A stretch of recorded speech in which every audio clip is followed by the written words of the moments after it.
নমস্কার বন্ধুরা, আপনাদের সবাইকে সীমা রান্নাঘরে স্বাগত। আজ আমি রান্না করব আলু মূলো দিয়ে পোনা মাছের ঝোল। তো আলু মূলো দিয়ে পোনা মাছের ঝোল করার জন্য আমি উনুনে একটা কড়াই বসিয়ে দিয়েছি। কড়াইটা গরম হয়ে গেছে। কড়াইতে এখন আমি তেল দিয়ে দেব।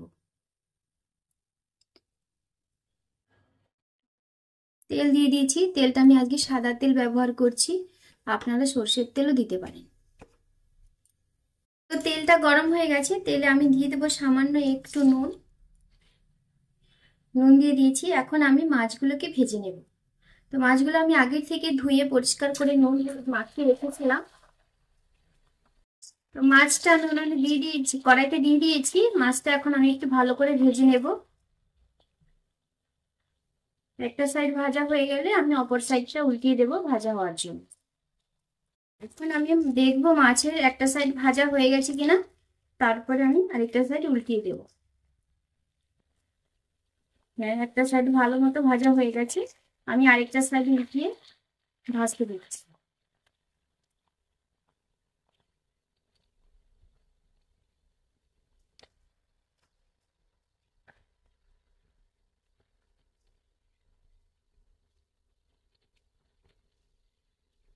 মাছগুলো ভাজা হয়ে গেছে।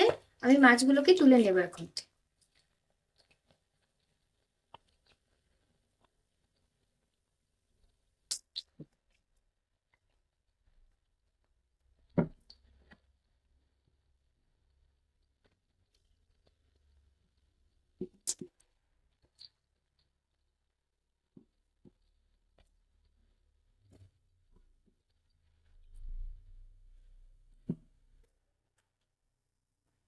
আমি এখানে পুরো মাছটাকে ভেজে তুলে নিয়েছি। এখন যেই তেলে মাছটা ভেজেছি সেই তেলেই আমি সামান্য একটু গোটা জিরে দিয়ে দেব। গোটা জিরে দিয়ে দিয়েছি। গ্যাসের ফ্লেমটা একটু বাড়িয়ে দেব।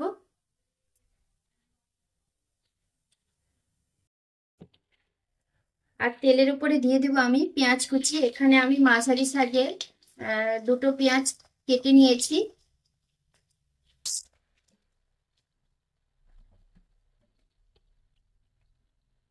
দিয়ে দেব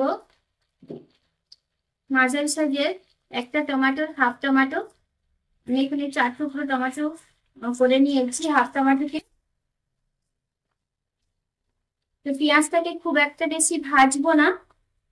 এখন আমি দিয়ে দেব এখানে মূলো আর আলুকে লম্বাটে করে একটু কেটে নিয়েছি। আলু মূলোগুলোকে দিয়ে দিচ্ছি। তো ওখানে আমি 500 গ্রাম মাছ নিয়েছি। 500 গ্রাম মাছের জন্য আমি দুটো মূলো আর দুটো আলুকে লম্বা লম্বা করে কেটে নিয়েছি। আলু আর মূলাগুলোকে আমি ভালো করে কড়াইতে তেলের সঙ্গে কষিয়ে নিচ্ছি।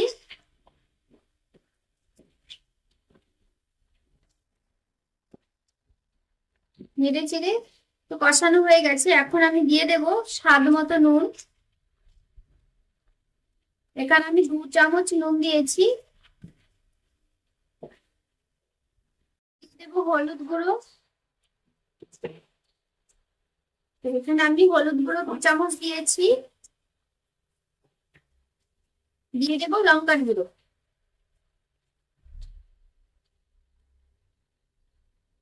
এখানে আমি 1.5 চামচ কাশ্মীরি লঙ্কার গুঁড়ো দিয়েছি।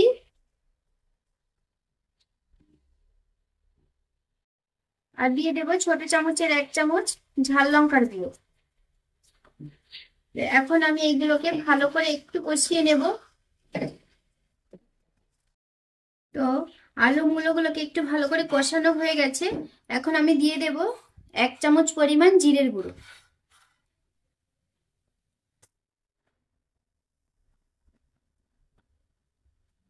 এখানে আমি 1 চামচ পরিমাণ জিরের গুঁড়ো দিলাম। জিরের গুঁড়োটা দিয়ে একটু নেড়ে চেড়ে কষিয়ে নেব। তো কষানো হয়ে গেছে আলু মূলো। এখন আমি দিয়ে দেব জল। জলটা উষ্ণ গরম জল দিতে হবে। আর একটু জলটা বেশি দিতে হবে প্রথমে, কারণ আলু আর মূলোটা একটু সেদ্ধ হবে। আমি কষিয়েছি তখন খুব একটা ভালো সেদ্ধ হয়নি। জল দিয়ে তারপরে সেদ্ধ হবে। তো জলটা দেয়া হয়ে গেছে, এখন আমি ঢাকা চাপা দিয়ে দেব। ঝোলটা ফুটে ওঠার অপেক্ষা করব আর দেখব আলু আর মূলোটা সেদ্ধ হয়েছে কিনা।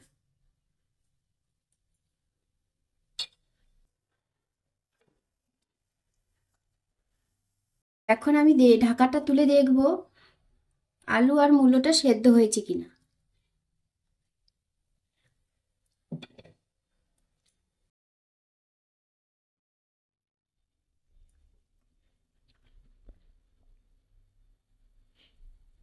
যে মূলোটা সুন্দর সেদ্ধ হয়ে গেছে, আর দেখবো আলুটা সেদ্ধ হয়েছে কিনা। আলুটাও সেদ্ধ হয়ে গেছে, খুব বেশি নরম হয়নি, তবে সেদ্ধ হয়ে গেছে। এই পর্যায়ে এখন আমি দিয়ে দেব ভেজে রাখা মাছগুলোকে। এখানে আমি 500 মাছ নিয়েছিলাম, 500 গ্রাম।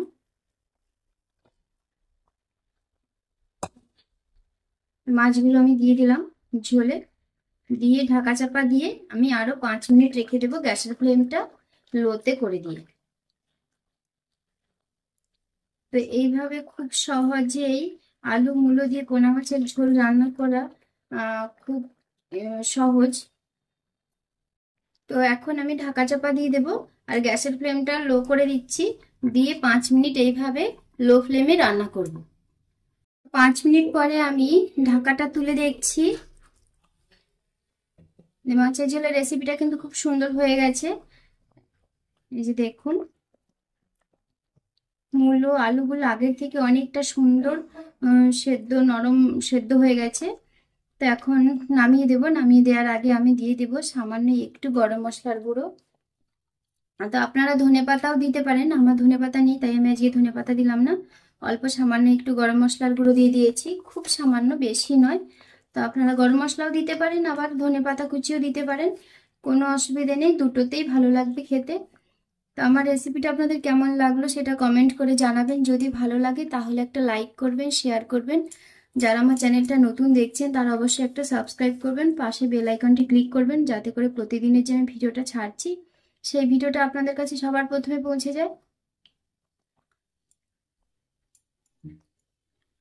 তো সবাই ভালো থাকবেন, সুস্থ থাকবেন, সবাইকে টাটা।